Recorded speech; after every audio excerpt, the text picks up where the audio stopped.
मित्रांनो, तुम्ही बघू शकता की हा इंडियन स्प्रॅक्टिकल कोब्रा. तर हा जो साप आहे तो फार विषारी जातीचा साप आहे आणि असंच भारतामध्ये टॉप 4 मधला हा एक साप आहे आणि हा एक बेबी कोब्रा आहे. तरी पण हे 6-7 महिन्याचा साप असतो.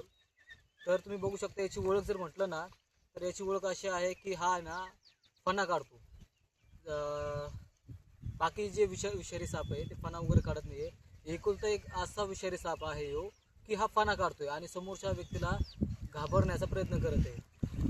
आणि हा फणा कधी काढतो? ज्या वेळेस हा स्वतः घाबरतो आणि समोरच्या व्यक्तीला जर त्याला घाबरायचं असेल त्यावेळेस तो फणा काढतो, स्वतःला मोठं दाखवण्याचा प्रयत्न करत आहे. तर तुम्ही बघू शकता की हा जो साप आहे एकदम सुंदर प्रकारचा साप आहे आणि जोपर्यंत आपण इथून जात नाही तोपर्यंत तो फणा काय बंद करणार नाही, तो काय जाणार नाही. एकदा